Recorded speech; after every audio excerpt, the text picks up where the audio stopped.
దేవుని నామానికి మహిమ కలుగును గాక.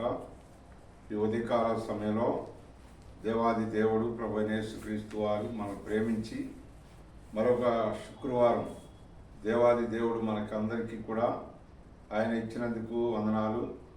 ఈ యొక్క సమయంలో ఆన్లైన్లో కూర్చున్న ప్రతి ఒక్కరికి కూడా ప్రభు అయిన యేసుక్రీస్తు వారి నామంలో వందనాలు తెలియపరుస్తుంటున్నాం. ఈ ఉదయకాల సమయంలో దేవుని యొక్క పిల్లలమైన మనం దేవుని వాక్యాన్ని ఈ ఉదయకాల సమయంలో మనం ప్రతి ఒక్కరు కూడా బైబిల్ తీయండి, దేవుని వాక్యాన్ని మనం చదువుకునే వారంగా ఉందాం.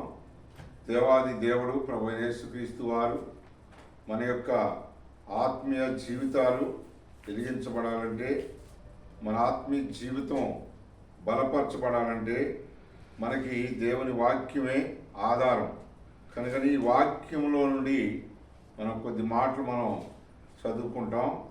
యెషయా గ్రంథం 54వ అధ్యాయము 8వ వచనం ప్రకారం మనం చూస్తే ఈరోజు క్యాలెండర్ వాగ్దానం దేవాది దేవుడు ప్రభు యేసుక్రీస్తు వారు ఇక్కడ మనందరి కొరకు రాపించి ఇచ్చినారు. కనుకనే ఆ యొక్క వాక్యాన్ని మనం చదివితే దేవాది దేవుడు అంటున్నారు, నిత్యమైన కృపతో నీకు వాత్సల్యము చూపుదును అని చెప్తున్నాడు. దేవుని యొక్క పిల్లలమైన మనం నిత్యమైన కృప ఇచ్చే దేవుడు. కనుకనే ఆ నిత్యమైన కృప లేక ఆ యొక్క దేవుని ప్రేమ, దేవుని యొక్క మరి కాపుదల, భద్రత లేక చాలామంది ఈ దినాల్లో ఏమైపోతున్నారంటే చెట్టుకొకరు పుట్టకొకరుగా మార్చబడుతూ ఉంటున్నారు. కనుకనే దేవుని బిడ్డలమైన మనం ఎవరైనా సరే దేవాది దేవుని ప్రభు అయిన యేసుక్రీస్తు వారి యొక్క చెంతకు వచ్చినట్లయితే ఆ దేవాది దేవుడు నీకు కూడా ప్రతిరోజు నీకు తన కృపని చూపిస్తాడు. తన కృపని నీ పట్ల, నీ కుటుంబం పట్ల కుమ్మరించేవాడిగా ఉన్నాడు. కనుకనే దేవుని పిల్లలమైన మనం ఇక్కడ అంటున్నాడు, నిత్యమైన కృపతో నీకు వాత్సల్యము చూపుదును. కనుకని నిత్యము, ప్రతి దినము, నిత్యం అంటే ప్రతిరోజు, ప్రతి గడియ, ప్రతి గంట కూడా ఆయన కాపుదల, భద్రత, ఆయన కృప నీకుంటుంది. కనుక దేవుని కృప నీకున్నప్పుడు ఇంకా నీకు దిగులు లేదు. కనుకనే దేవుని యొక్క పిల్లలమైన మనం చదవండి దేవుని యొక్క వాక్యాన్ని. ఆదికాండం 6వ అధ్యాయము 8వ వచనంలో కూడా మన పితరుడైన నోవాహుతో ఈ విధంగా మాట్లాడుతూ ఉంటారు దేవుడు. చదవండి దేవుని యొక్క పిల్లలమైన మనం. అయితే నోవాహు యెహోవా దృష్టి అందు కృప పొందినవాడు. కనుక దేవుని దృష్టిలో నువ్వు ఉన్నావా? దేవుని యొక్క తలంపులో ఉన్నావా? దేవుని యొక్క మరి చేతిలో ఒక గ్రంథం ఉంది. ఆ గ్రంథం ఏంటంటే జీవ గ్రంథం. ఈ లోకంలో ఉన్న ఈ గ్రంథం ఏంటంటే పరిశుద్ధ గ్రంథం, బైబుల్. కనుకని ఈ లోకంలో మనము ఆత్మీయంగా మరి వర్ధిల్లాలంటే దేవుని వాక్యాన్ని మనము చదువుకోవాలి. చూడండి ఎందుకు చెప్తున్నారు ఈ మాట, దేవాది దేవుడు ఎందుకు రాపిచ్చారు?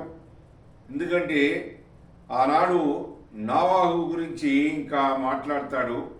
ఈ తరము వారిలో నీవే నా ఎదుట నీతిమంతుడు అంటాడు. కనుకని ఈ దినాల్లో చూస్తే మరి చాలామంది అనీతిమంతులే ఉన్నారు. కనుకని మరి రోమా 3:11 చెప్తాడు, నీతిమంతుడు లేడు, ఒక్కడు లేడు అంటున్నాడు. సృష్టికర్త అయిన దేవుడే నోవాహు గురించి సాక్ష్యం ఇస్తున్నాడు. ఆ తరం వారిలో నోవాహు ఒక్కడే నీతిమంతుడు. కనుకని అందుకని దేవుని కృప నోవాహుతో ఉంది. కనుకని ఆయన ఎవరండి? మన పితరుడు, మన పూర్వీకులు.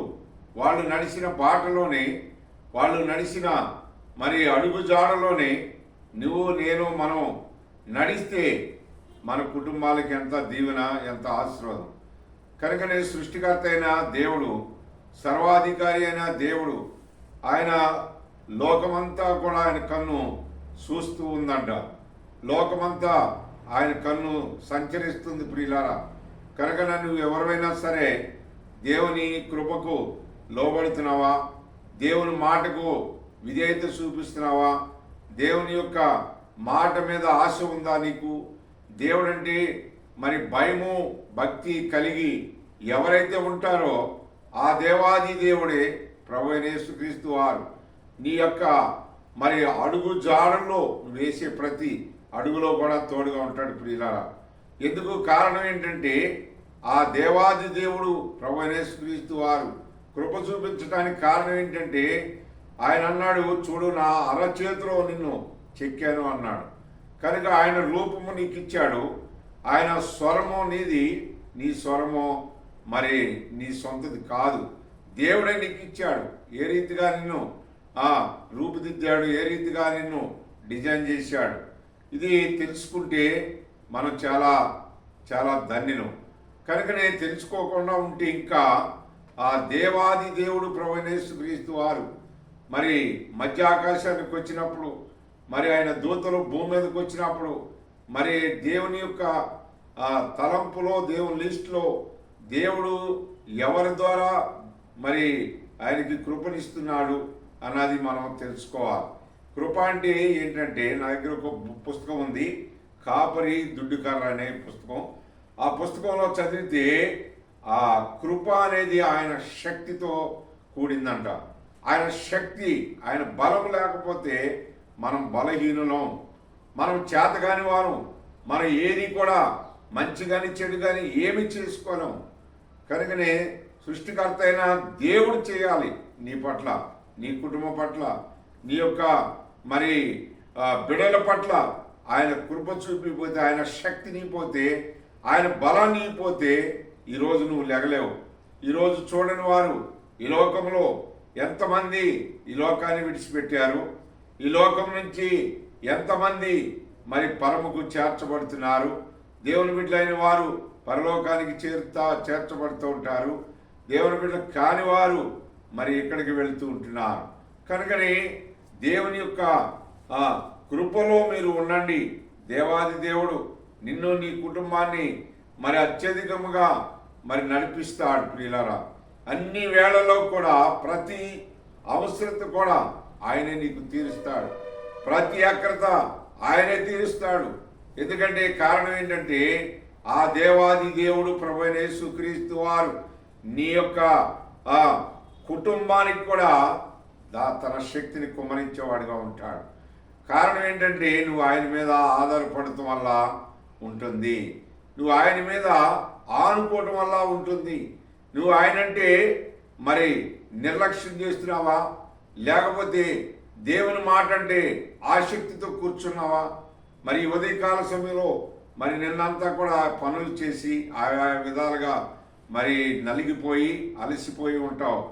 కనుకనే అయినప్పటికీ కూడా దేవుని మాట కొరకు నువ్వు విధేయత చూపిస్తే దేవాది దేవుడు ప్రభువైన యేసుక్రీస్తు వారు నీ యొక్క మరి కుటుంబంలో తన కార్యాలు జరిగించేవాడుగా ఉంటాడు. కనుకనే దేవుని మీద ఆధారపడుతూ నేర్చుకోవాలి, దేవుని యొక్క శక్తి మీద ఆధారపడుతూ నేర్చుకోవాలి. మన కండ బలం, గుండె బలం, మన యొక్క అంగు బలం, ఆర్భాటం బలం, లేకపోతే మన బిడ్డల బలం ఇలాంటి పనికిరావు.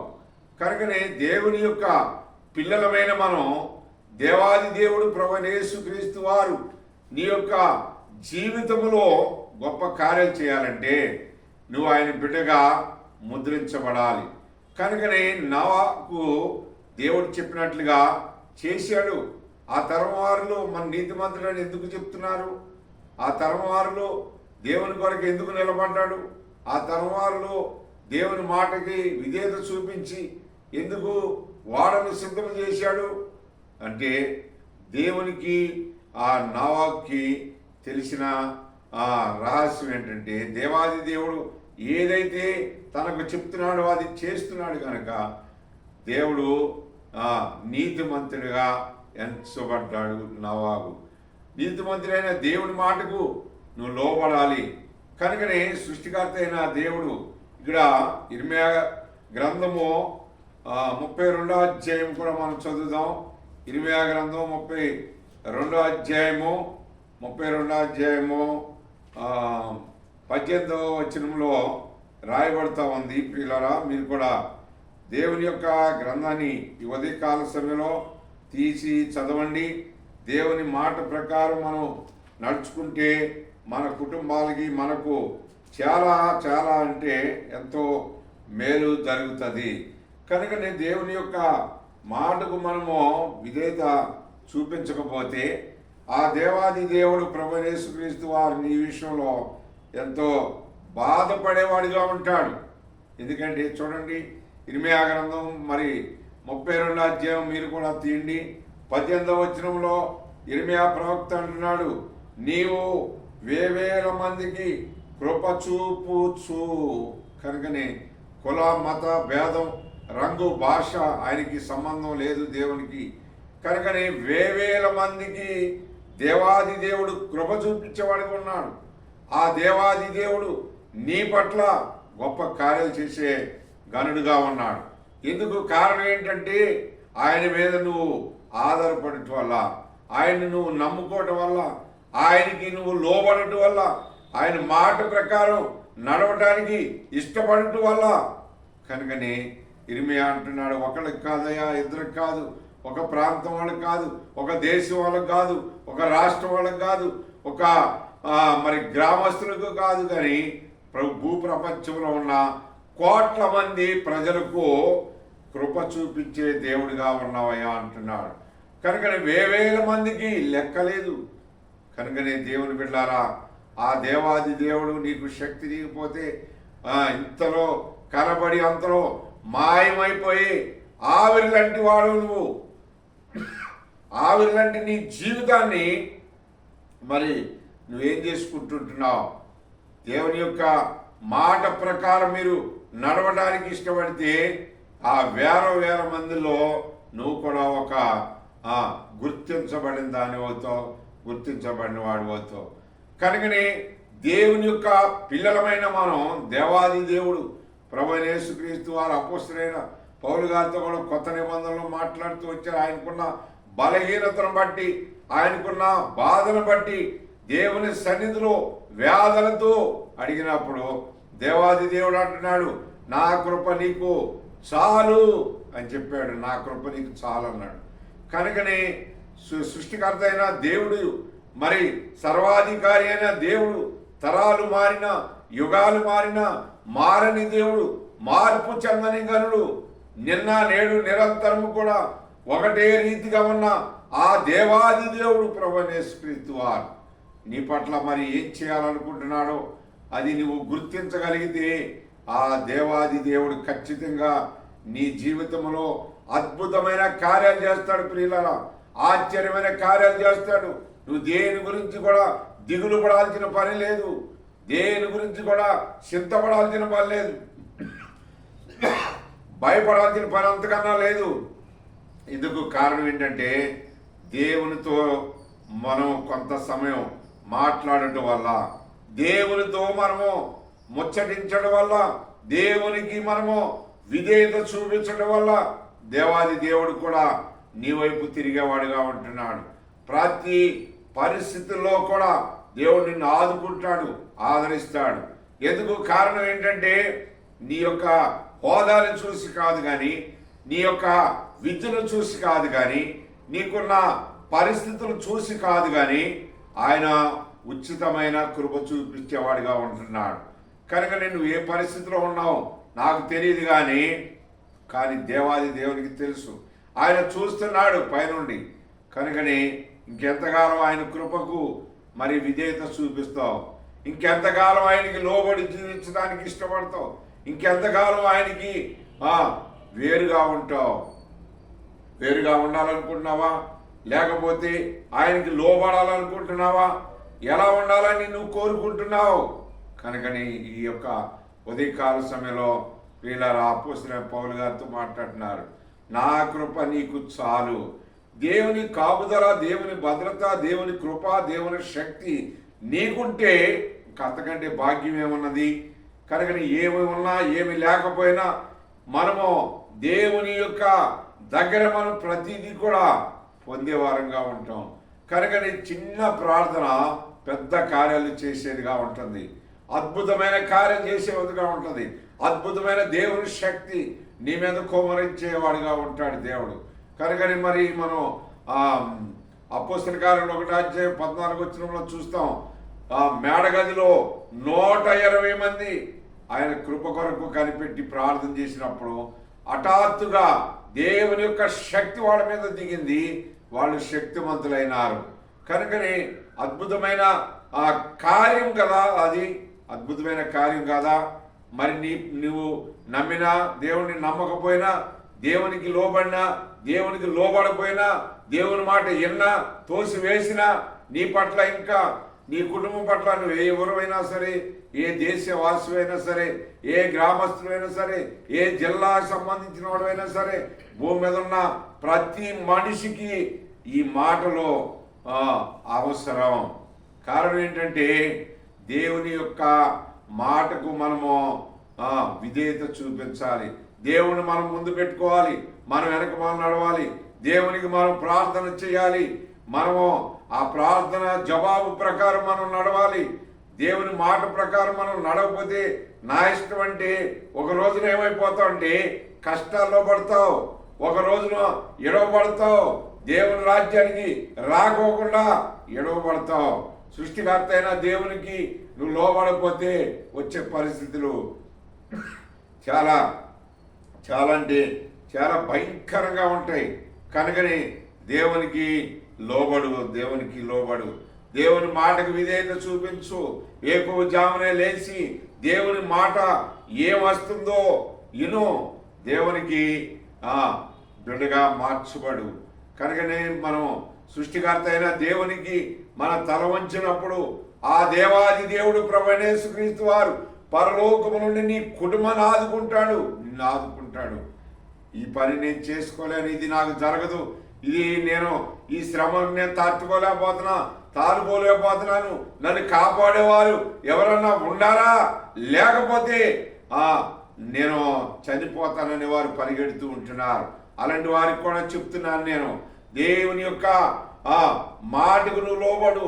యేసుక్రీస్తు ప్రభువారికి నువ్వు విధేయత చూపించు.